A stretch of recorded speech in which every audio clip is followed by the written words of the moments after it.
PM কিষানৰ 20 number ইনষ্টলমেণ্টটো এইবাৰ বহুতো কৃষকে লাভ নকৰে। নমস্কাৰ বন্ধু বান্ধৱীসকল, মই ভাস্কৰে আপোনালোকক পুনৰ স্বাগতম জনাইছোঁ মোৰ ইউটিউব চেনেল PB চেণ্টাৰলৈ। 20 নম্বৰ ইনষ্টলমেণ্টটো কি কাৰণে কৃষকসকলে এইবাৰ লাভ নকৰে তাৰ কাৰণটো হৈছে যিসকল কৃষকে এতিয়ালৈকে ফাৰ্মাৰ ৰেজিষ্ট্ৰি কৰা নাই, এই কৃষকসকলে 20 নম্বৰ ইনষ্টলমেণ্টটো লাভ নকৰে। অলৰেডি মই ভিডিঅ' বনাই ৰাখিছোঁ আপোনালোকে কেনেকৈ ফাৰ্মাৰ ৰেজিষ্ট্ৰি কৰিব পাৰিব। যদি সেই ভিডিঅ'টো চোৱা নাই তেতিয়াহ'লে ওপৰৰ আই বটমত আপোনালোকে সেই ভিডিঅ'টো পাই যাব, নাইবা আপোনালোকে ডেছক্ৰিপশ্যন বক্সত চেক কৰিলেও আপোনালোকে সেই ভিডিঅ'টো পাই যাব। আজি ভিডিঅ'টোৰ জৰিয়তে মই আপোনালোকক জনাম আপোনালোকে ঘৰতে বহি কেনেকৈ নিজৰ মোবাইলৰ সহায়ত ফাৰ্মাৰ ৰেজিষ্ট্ৰি কৰিব পাৰিব। কমপ্লিট প্ৰচেছ জনাম। আজি ভিডিঅ'টো কমপ্লিটলি আপোনালোকে চাব। প্ৰথমতে আপোনালোকে এই ৱেবছাইটটোলৈ আহিব লাগিব। এই ৱেবছাইটটোৰ লিংক মই ভিডিঅ' ডেছক্ৰিপশ্যন বক্সত দি ৰাখিছোঁ, আপোনালোকে তাৰ পৰা গৈ পেলাই এই ৱেবছাইটটো ভিজিট কৰিব পাৰিব। যদি আপোনালোকৰ এটা CSC ID আছে তেতিয়াহ'লে আপোনালোকে CSCৰ জৰিয়তে আপোনালোকৰ নিজৰ ফাৰ্মাৰ ৰেজিষ্ট্ৰি কৰিব পাৰিব। যদি আপোনালোকৰ CSC ID নাই তেতিয়াহ'লে আপোনালোকে পেজটো স্ক্ৰল ডাউন কৰিব। পেজটো স্ক্ৰল ডাউন কৰাৰ পিছত ইয়াত আপোনালোকে দুটা অপশ্যন দেখা পাই আছে, অফিচিয়েল আৰু ফাৰ্মাৰ বুলি। আপোনালোকে যিটো ফাৰ্মাৰ টেব, এই ফাৰ্মাৰ টেবত ক্লিক কৰিব। ফাৰ্মাৰ টেবত ক্লিক কৰাৰ পিছত তললৈ আহিব, তলত দেখা পাব ক্ৰিয়েট নিউ ইউজাৰ একাউণ্ট। ইয়াত আপোনালোকে ক্লিক কৰিব। ইয়াত ক্লিক কৰাৰ পিছত ইয়াত আপোনালোকে দেখা পাব আধাৰ EKYC। ইয়াত আপোনালোকৰ যি আধাৰ নাম্বাৰ আছে এই আধাৰ নাম্বাৰটো ইয়াত আপোনালোকে এণ্টাৰ কৰিব। আধাৰ নাম্বাৰটো এণ্টাৰ কৰাৰ পিছত তলত দেখা পাব EKYC।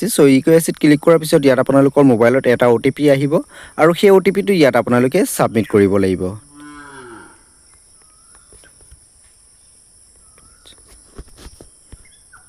OTPটো ছাবমিট কৰাৰ পিছত তলত দেখা পাব ভেৰিফাই বুটাম। ভেৰিফাইড ক্লিক কৰিব। ভেৰিফাইড ক্লিক কৰাৰ লগে লগে আপোনালোকৰ ইয়াত আধাৰ 4 ডিজিট যি লাষ্ট নাম্বাৰ, এই নাম্বাৰটো দেখা পাই আছে আৰু ইয়াত আপোনালোকে দেখা পাইছে ভেৰিফাইড অ'কে। ইয়াৰ পিছত আপোনালোকৰ নিজৰ ডিটেইলছসমূহ আহিব। ডিটেইলছসমূহ মই চিকিউৰিটি ৰিজনৰ বাবে হাইড কৰি ৰাখিছোঁ। ইয়াৰ পিছত আপোনালোকে পেজটো স্ক্ৰল ডাউন কৰিব। পেজটো স্ক্ৰল ডাউন কৰাৰ পিছত ইয়াত আপোনালোকৰ যি মোবাইল নাম্বাৰ হয় এই মোবাইল নাম্বাৰটো ইয়াত এণ্টাৰ কৰিব। মোবাইল নম্বৰটো এণ্টাৰ কৰাৰ পিছত ইয়াত আপোনালোকে ছাইডত ক্লিক কৰিব। ছাইডত ক্লিক কৰাৰ পিছত আপোনালোকৰ মোবাইলত এটা OTP আহিব আৰু সেই OTPটো ইয়াত আপোনালোকে ছাবমিট কৰিব।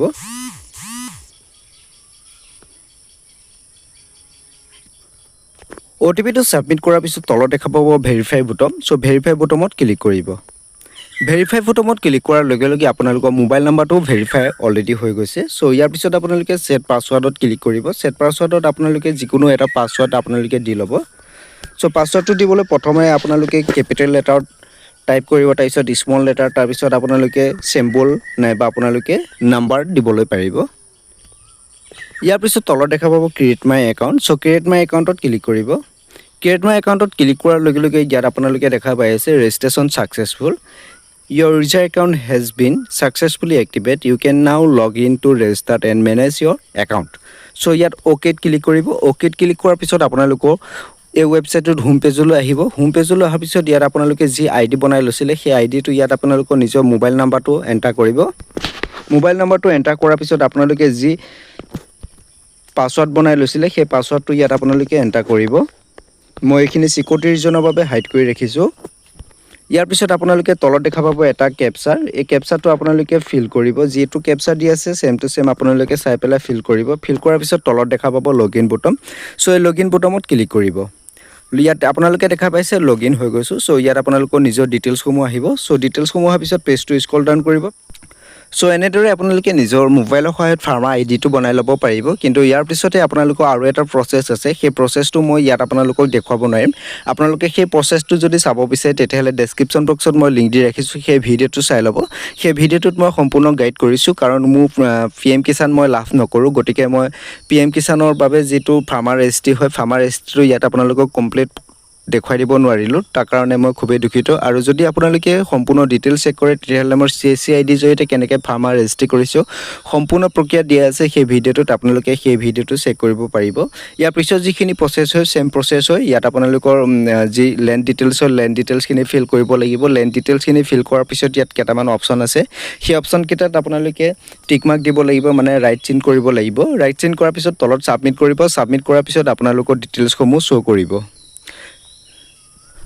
অলৰেডি মই কেইটামান ফাৰ্মাৰ ৰেজিষ্ট্ৰি কৰি থৈছিলোঁ চ' ফাৰ্মাৰ ৰেজিষ্ট্ৰি কৰা ডিটেইলছসমূহ মই আপোনালোকক দেখুৱাই দিছোঁ আপোনালোকে কেনেকৈ চেক কৰিব আপোনালোকে যদি অলৰেডি ৰেজিষ্ট্ৰেশ্যন কৰি ৰাখিছে তো ৰেজিষ্ট্ৰেশ্যন কৰি ৰাখিলে আপোনালোকৰ যিটো ৰেজিষ্ট্ৰেশ্যন ফৰ্ম হয় ৰেজিষ্ট্ৰেশ্যন ফৰ্মটো এপ্ৰুভ কৰিছেনে নে নাই আপোনালোকে কেনেদৰে চেক কৰিব পাৰিব মই সেই ডিটেইলছটো আপোনালোকক দেখুৱাই দি আছোঁ চ' মই মোৰ নিজৰ CSC যি ID হয় সেই IDটো লগ ইন কৰি পেলাই আপোনালোকক দেখুৱাই দি আছোঁ চ' IDটো ইয়াত খুলি ল'লোঁ এতিয়া মই যিজন কৃষকৰ যি ফাৰ্মাৰ ৰেজিষ্ট্ৰি হয় ফাৰ্মাৰ ৰেজিষ্ট্ৰি কৰিছিলোঁ তেখেতৰ যি আধাৰ নাম্বাৰ 12 ডিজিট যি আধাৰ নাম্বাৰ সেই আধাৰ নাম্বাৰটো ইয়াত মই এণ্টাৰ কৰি আছোঁ চ' এইটো চিকিউৰিটি ৰিজনৰ বাবে মই ডিটেইলছখিনি হাইড কৰি ৰাখিছোঁ চ' ইয়াত আপোনালোকে দেখা পাইছে মই ফাৰ্মাৰজনৰ যি আধাৰ নাম্বাৰ হয় আধাৰ নাম্বাৰটো ইয়াত এণ্টাৰ কৰিলোঁ এতিয়া মই যিকোনো ছাইডত আপোনালোকক ক্লিক কৰি দেখুৱাই দি আছোঁ ক্লিক কৰাৰ লগে লগে ইয়াত আপোনালোকে প্ৰচেছিং দেখা পাই আছে আৰু প্ৰচেছিঙত ইয়াত আপোনালোকে দেখা পাইছে ফাৰ্মাৰ ৰেজিষ্ট্ৰি ইজ অলৰেডি ডান আৰু ইয়াত আপোনালোকৰ ফাৰ্মাৰ IDটো দেখা পাইছে লগতে আপোনালোকে এপ্ৰুভ ৱৰ্কফুল ষ্টেটাছ ইয়াত আপোনালোকে দেখা পাইছে এপ্ৰুভ